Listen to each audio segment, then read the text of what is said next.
Ya, bismillahirrahmanirrahim. Assalamualaikum warahmatullahi wabarakatuh. Pagi. Ya, alhamdulillah kita bisa berjumpa lagi pada kesempatan kuliah hari ini. Kali ini adalah pertemuan yang ke-6 ya, atau kelima ya. Nah, ya ini melanjutkan pertemuan pekan sebelumnya tentang warna. Nah, tetapi di bagian kali ini nanti barangkali akan lebih banyak kepada latihan bagaimana menggunakan warna. Jadi kesempatan ini kalau pekan lalu kita belajar bagaimana tentang komunikasi warna, warna interaksi satu dengan yang lain gitu ya. Nah, yang sekarang ini kita akan bicara tentang bagaimana penerapannya dalam terutama menggunakan alat warna seperti pensil warna ini ya, atau alat-alat yang lain. Nah, jadi nanti akan ada dibagi menjadi 2 bagian. Ini adalah bagian pertama tentang beberapa contoh saja kita akan coba diskusikan. Ya baik, nanti yang bagian kedua adalah tentang tutorial bagaimana menggunakan warna-warna tersebut. Ya baik, ya jadi mari pertama-tama kita niatkan untuk belajar ini dengan efektif, efisien ya, komitmen yang baik dan juga aktif ya. Nah, ini adalah ilustrasi saja bagaimana warna ya di dalam gambar pertama ini semuanya adalah warna yang abu-abu saja, grayscale. Lalu di gambar yang kedua ini ditambahkan dengan sedikit warna dan itu lalu juga sudah menunjukkan ada perbedaan ya, jadi sudah mulai terlihat suasana dan yang lebih menarik. Nah, di gambar yang ketiga ini maaf yang tertutup saya ini ya. Jadi ini gambar yang ketiga sudah dengan bayangan ya sehingga kelihatan lebih hidup lagi. Nah, sama halnya dengan gambar yang keempat, 5 dan 6. Bahkan kalian sendiri juga sudah mulai merasakan di latihan pekan lalu bagaimana warna itu bisa sangat powerful ya, jadi sangat sangat berguna untuk mendorong desain itu terlihat lebih selaras, lebih menyatu dan seterusnya. Nah, ini sekaligus memberikan contoh bagaimana sebuah arsiran sketsa itu bisa dilakukan dengan menggunakan spidol atau pensil warna. Ya. Nah, ini kita lihat ini adalah contoh desain komposisi yang secara warna apa? Kita coba lihat ya. Warnanya ada krem, ada hitam, ada agak gelap, agak terang, dan sebagainya. Jadi ini warna yang sebenarnya komposisi yang menggunakan hanya satu warna saja, atau kita sebut dengan warna monokromatis. Ya. Nah ini dengan cara apa? Ini dengan cara pointillism atau dibuat menjadi titik-titik. Ya desainnya dibuat dengan titik-titik. Nah ini kita lihat ada contoh 3 gambar yang berbeda. Ini menggunakan cat poster. Ya, cat poster itu menggunakan warna yang rata, yang flat seperti ini. Ya, jadi seperti kalau kita menggunakan cat tembok, ya itu dia warnanya itu rata, itu ya, dan solid. Nah, gambar yang pertama ini adalah gambar dengan warna monokromatis. Ya, gambar yang kedua ini adalah warna komposisi dengan warna analog. Ya, kita lihat warnanya perubahan dari warna monokromatis yang ada di sini lalu berubah menjadi biru lalu menjadi keunguan. Jadi ini adalah komposisi warna analog. Nah, sementara yang di sini adalah warna kontras ya. Yang ketiga ini ada ungu, ada orange, hijau dan merah dan sebagainya. Nah, gambar yang ketiga ini memang terlihat warnanya kontras tetapi tetap kesannya itu menyatu karena dia menggunakan warna dengan intensitas yang sama dengan tingkat keredupan yang sama, jadi sama-sama agak kusam gitu ya. Nah ini adalah contoh yang lain bagaimana warna itu dengan sederhana bisa mempunyai peran yang besar dalam membuat desain grafis. Kawan-kawan yang saat ini sedang belajar desain ya, biasanya nanti akan lalu punya kesempatan untuk meningkatkan latihan itu dengan desain-desain grafis seperti ini ya. Ini adalah contoh satu brosur ya. Dia menggunakan ini satu dokumen brosur ya. Jadi halaman depan, halaman tengah, halaman depan, dalam dan sebagainya. Jadi konsistensi warna merah, orange, hitam itu dia gunakan untuk menyatukan halaman-halaman yang ada. Ya, jadi dengan ada titik-titik lingkaran-lingkaran putih yang dia ulangi lagi di cover bagian lain ya, warna hitam dan warna merah dikombinasikan dengan cara yang berbeda di sini. Nah, ini sekali lagi menjadi inspirasi bagaimana sebenarnya belajar desain itu akan mempengaruhi cara pandang kita terhadap perancangan itu ya. Sehingga tidak perlu menunggu lulus kuliah, bahkan di awal-awal semester seperti ini pun, di awal-awal tahun kuliah ini pun kalian sudah bisa membuat karya yang juga bisa diapresiasi secara komersial. Ya, membuat kartu undangan misalnya ya, atau membuat brosur dan sebagainya. Nah, ini contoh yang lain ya. Kita bisa lihat bagaimana di sini dia buat objeknya berbeda. Objeknya berbeda, tetapi dia buat finishingnya dengan cara yang sama, dengan ukuran yang sama. Sehingga dia ulangi lagi ukuran itu, volumenya kira-kira sama. Lalu dia ulangi lagi juga diikat dengan struktur yang sama, yaitu bagian ini, ya garis lengkung ini. Sehingga desain seperti ini menjadi kesannya menyatu. Ya. Lalu ini ya ilustrasi bagaimana warna monokromatis ini juga dibuat. Nah, ini yang terakhir adalah gambar yang ketiga, kita lihat bagaimana kotak 5 kotak dan huruf T ini juga dirangkaikan menjadi satu kesatuan dengan ukuran yang sama, dengan bentuk yang sama, lalu membuat brosurnya juga dengan penempatan seperti itu, sehingga kesan menyatunya itu terasa. Nah, ini contoh kawan-kawan yang nanti akan belajar fotografi. Jadi penempatan objek atau dan juga penggunaan warna monokromatis seperti ini lalu membuat desain kita terasa lebih selaras ya. Jadi ini pemilihan angle, terus pembuatan pemilihan warna dan sebagainya. Nah, di sisi yang lain di gambar yang kedua ini adalah penggunaan warna yang lebih kontras ya, kuning, merah, biru. Ya, ini saya kira contoh yang bagus sekali, gambar yang kalian bisa lakukan ya untuk fotografi.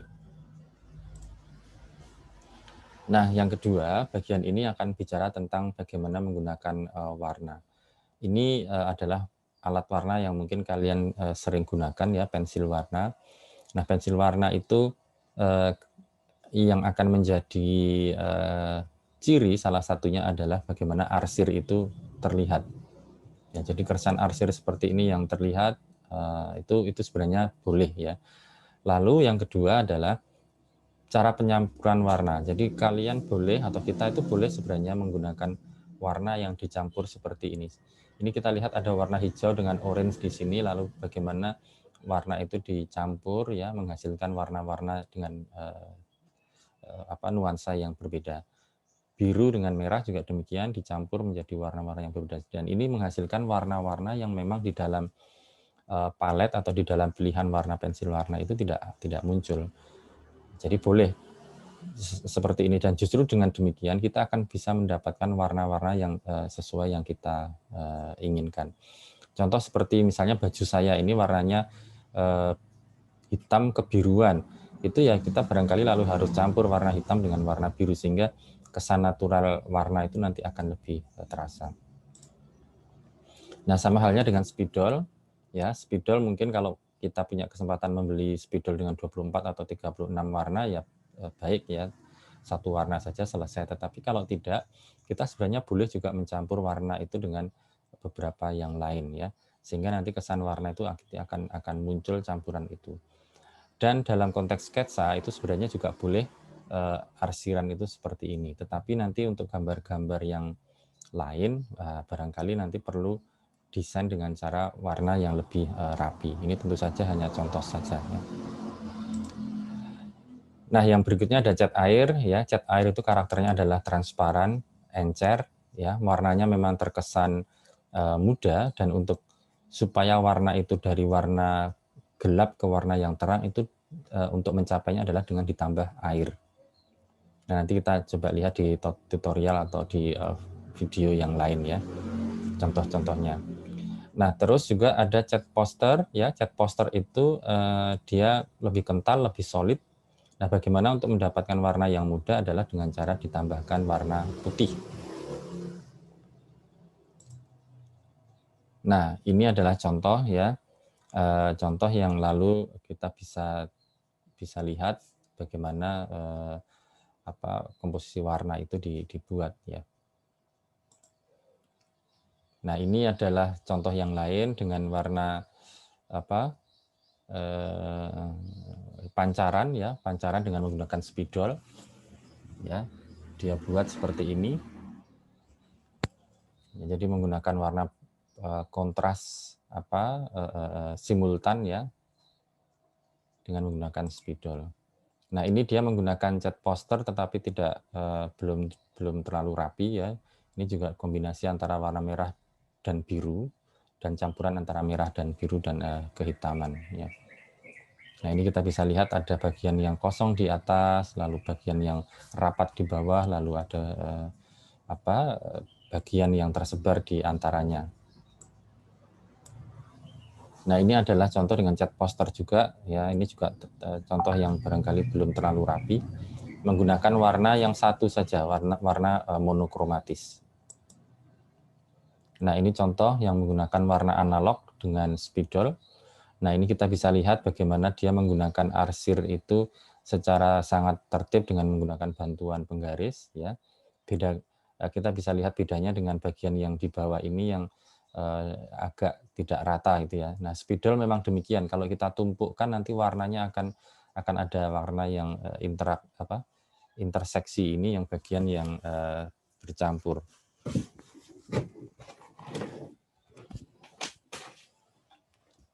Ya, maaf ya, ini baterainya habis.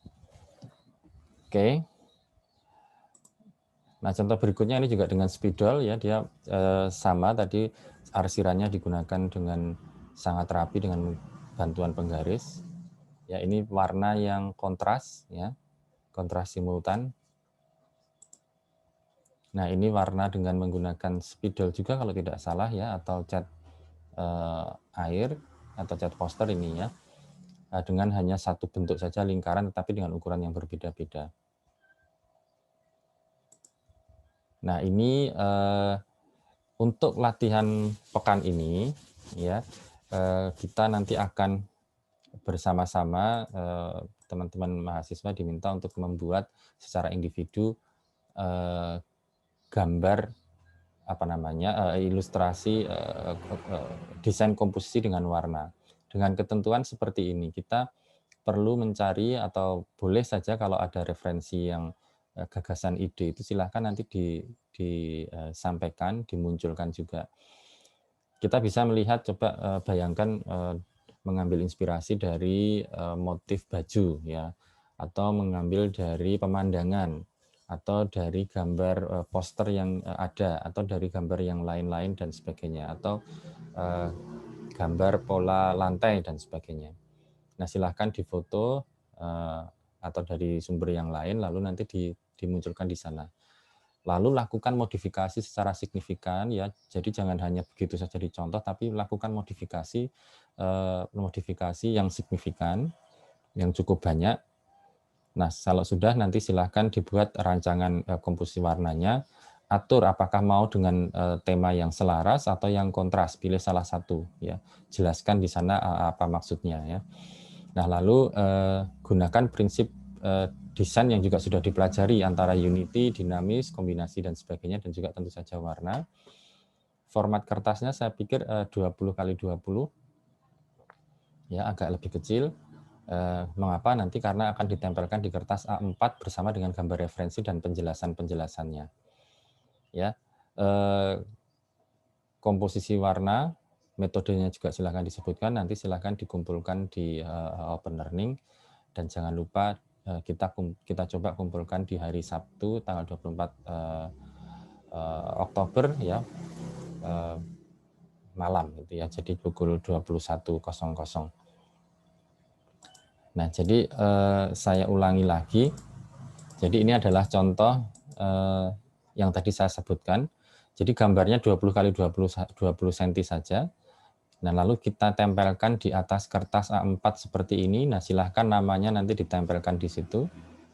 Lalu kalau ada gambar acuan referensi juga boleh dimunculkan di sana. Tuliskan kelas, NIM, nama, tema, dan sebagainya. Ya. Nah, bahannya apa? Bahannya silahkan dengan warna, boleh apapun ya, boleh pensil warna, boleh spidol, boleh cat air atau cat poster dengan perlengkapan-perlengkapannya. Nah, untuk memberikan gambaran yang lebih detail tentang teknis-teknis warna tersebut, silahkan nanti di file PDF yang saya share itu ada beberapa link yang merujuk kepada video-video tutorial di YouTube ya yang dilakukan oleh orang lain. Nah, nanti menjadi gambaran bagaimana membuat cat air, cat poster, dan pensil warna secara dasar, basicnya seperti apa. Nah, nanti saya juga coba usahakan untuk membuat tutorial yang khusus ya untuk kita bisa ikuti. Nah, berikutnya pekan depan kita masih akan belajar dengan warna. Ya, silahkan disiapkan bahan-bahan yang sudah pernah kita punya itu semuanya. Jadi baik itu kertas warna, alat warna, bahan alat potong dan sebagainya. Jadi disiapkan. Saya kira demikian ya, Mas Mbak. Terima kasih atas perhatiannya. Ini referensi yang juga bisa kita gunakan. Semoga bermanfaat. Wabillahi taufiq wal hidayah. Assalamualaikum warahmatullahi wabarakatuh.